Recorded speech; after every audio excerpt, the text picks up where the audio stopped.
Bonjour également à toutes les personnes qui sont là dans le chat. Soyez les bienvenus les amis. On a un peu l'impression, vous savez, d'être un petit peu la contre-soirée. Vous voyez, il y a de l'autre côté là, la vraie soirée, celle avec l'affiche de cette 13e journée. Pour les joueurs de Montpellier, ça fait 3 minutes de jeu et clairement 3 minutes pour les Montpelliérains. Il suffit de dire ça pour que Tarek Baguit vienne en empereur marquer le premier but de cette rencontre. Oui, la possession était pour Montpellier, mais oui, c'est Tarek Baguit qui vient marquer le premier but.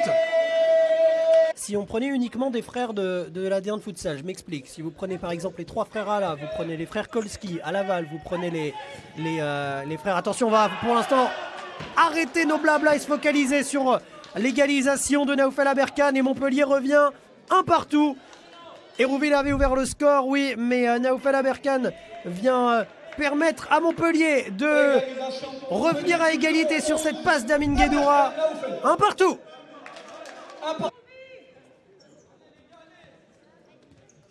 Un partout. Pour l'instant, c'est la même première période pour ces joueurs de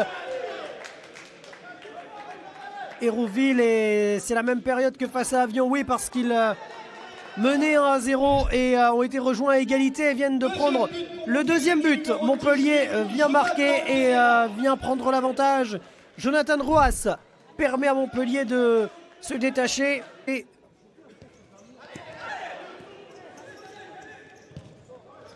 sur cette action et ce ballon qui revient dans les pieds de Mohamed Diaoun.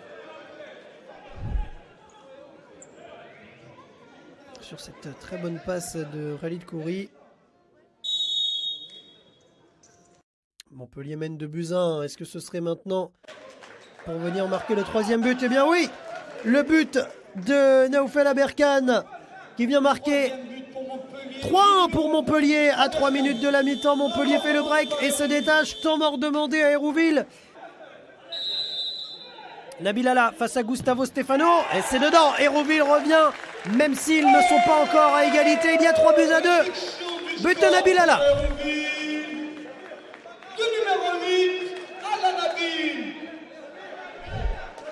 Le pénalty transformé par Nabil Ala. À chaque fois se bat pour le maintien.